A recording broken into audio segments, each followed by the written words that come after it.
Welcome to Attenuation, a weekly podcast where two friends come together to drink beer, discuss beer styles and trends, and just generally ruminate on the meaning of life, aka beer. If you enjoy your time with us, we invite you to become a weekly listener and subscribe to the podcast. Without further ado, here is this week's episode.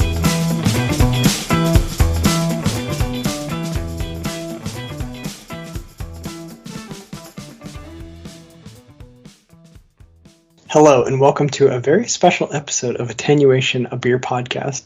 My name is Jason, and I'm joined by my best friend since 8th grade, Steven. Hello.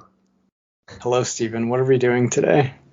Well, I thought because we both have a really awesome beer. Correct. Miles and miles away, we'll have the same beer. And thought because it's just the holiday, it was a good holiday beer anyway. I planned on drinking this beer for Thanksgiving anyway.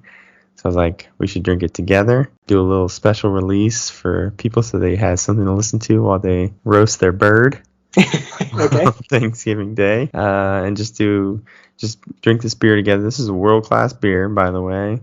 Number 3 wild ale in the country. So we can have our peak experience together. You can join us for that.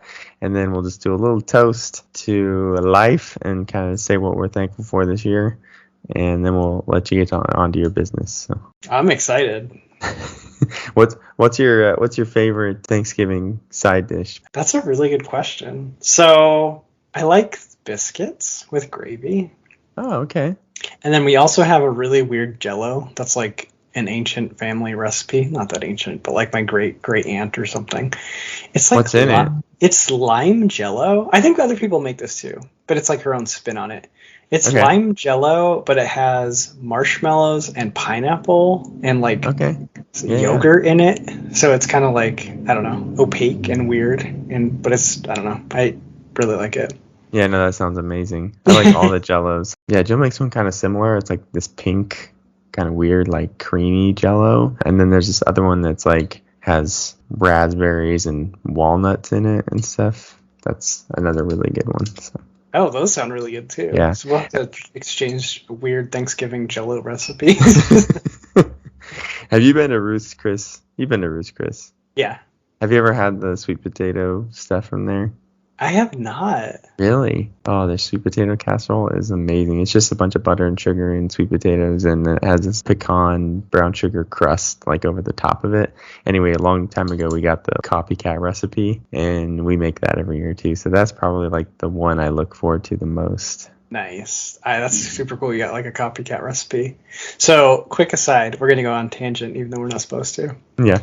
So, this is a funny story about Ruth Chris, and she mentioned it. When I first met my wife, she said she doesn't really like steak. She didn't really like eating meat. Okay. And I was like, we'll see about that. So, I don't know. It was probably like our 1-year anniversary or something. I took her to Ruth Chris, and I was like, okay, you're going to get like a filet. And we're going to see if you don't like steak. And, yeah, she desperately wants to go back all the time. But I'm like, it's expensive. This is yeah, for that's very not an special affordable occasions. restaurant. Yeah. So turns Take her out to Cattleman's and get the prime rib. Yeah, there we go. All right, but next time we go, we'll get the sweet potato. Awesome. Okay. All right, so, you want to drink this? Yeah, did we even introduce what we're drinking? Oh, maybe not. I don't think we said what it is yet. No. Well, so right close to me in Austin, just outside of Austin, Texas, is Jester King, one of the premier wild ale makers in the country. This is a beer I was so excited to get.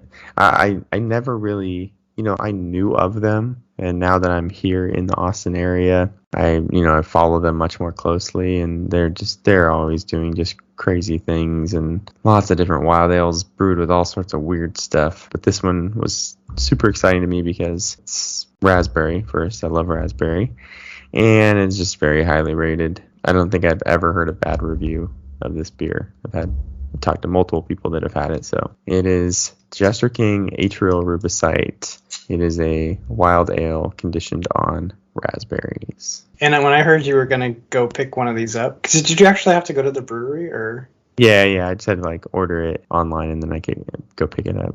Yeah, I begged you to get me one. I was like, please give me one. Yeah, and then I thought I was just gonna hold on to it until you like came out here to visit or something, but then I was just happened to be flying back to you, and I was like, I'll bring him his beer, I was so excited. and now we get to drink it together. Yeah, let's do it. So I guess we'll just do the usual thing, but we're drinking the same beer, so I'll give my nose notes, you can give your nose notes, and then we can discuss our tasting notes. Sounds good. And I gotta preserve this cap is really cool, and I don't have it, so. Yeah, it's this like dude with crazy eyes. And I don't know if is their cap, or is this like a special cap? I think it's just for this beer. Oh, also the art on this bottle is so cool. Like it's a heart, but it's a raspberry. And you can see like the rib cage and all the veins. Yeah, it's awesome. All right, I'm pouring. The smell is unbelievable. I didn't think it was gonna be this dark. It's like wine colored. Yeah, it was very, very dark. Not really much carbonation. No. Whoa. So much raspberry. Very wine-like in the smell, too. Yeah, you definitely get oak, raspberries. It's got a little bit of like farmhouse funk in the smell. Yeah, it's not overwhelming. Maybe a little bit herbal as well. All right, I have to taste this. Cheers. This is really good. I'm having a peak experience. Yeah. I was kind of wondering, like, I mean, is it going to be that great? But it's pretty great. It's really, really complex. So grassy and earthy, but with that great sort of jammy raspberry undertones. It's not very sweet, pretty dry. No, it's dry. I was worried it was going to taste like raspberry juice. Yeah. But in the entrance, you get, like, it's like jammy raspberry, but it's not sweet, though.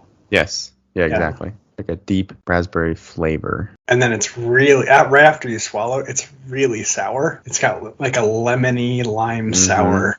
Yes, very lemony for sure. And then you just get, kind of like on the finish, you get that oak. And there's a bunch of stuff going on in the finish there. It's got a long finish too, which I really like. Yeah, it leaves a very, very dry, sort of arid feel in my mouth. Yeah, at the end, there's almost like balsamic vinegar and that barnyard funk, and then it just dries your whole mouth out. Like, yeah, like it's weird to be drinking something and then making your mouth feel more dry than it was before you drank it.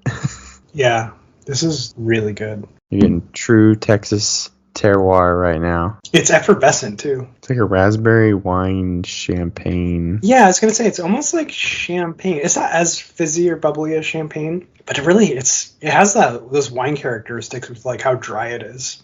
Yeah, and it definitely has some wine flavors, and you get the oak. Yeah, this is very good. 2 thumbs up. Three thumbs up.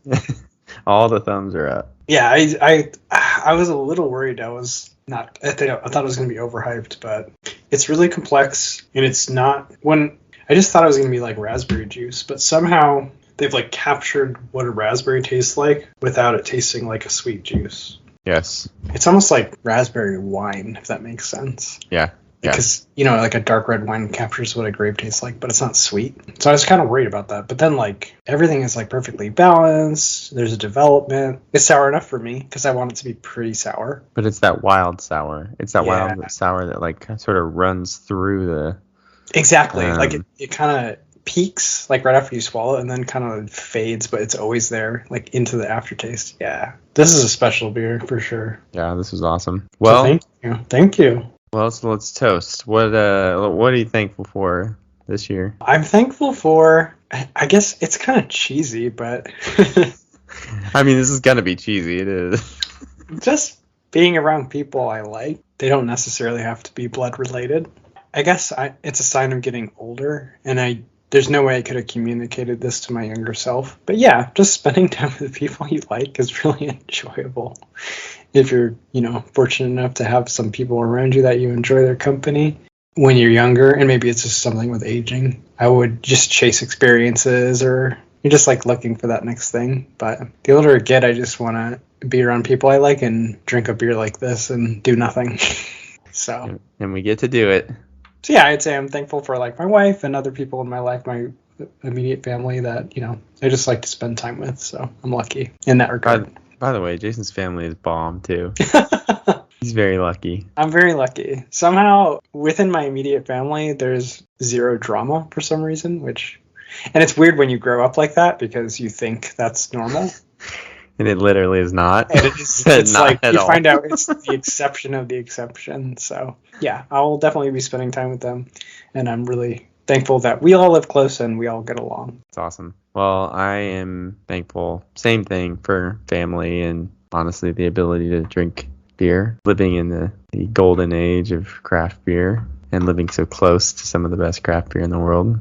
And just this podcast. I mean, this is like 37 weeks now in a row that we've gotten on and drank beer together and talked about beer. That's pretty cool. That's true. Oh, I should have. The thing I'm also very thankful for is meeting you in 8th grade, you big dork.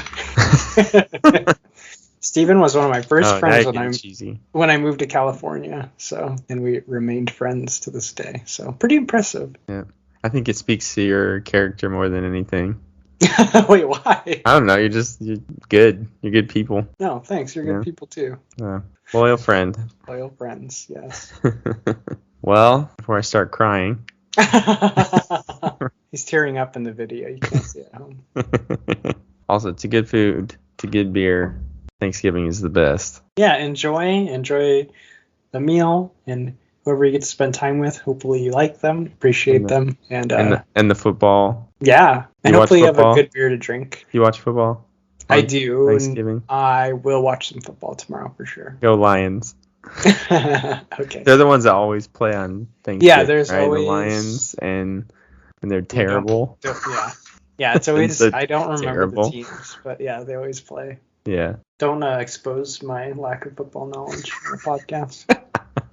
All right. Cheers to everyone, and thanks for joining us on this special episode. We will return with our regularly scheduled programming on. Actually, you'll hear this before you hear our episode 37, but everything will be normal, and you'll hear us with our regular episode on Monday.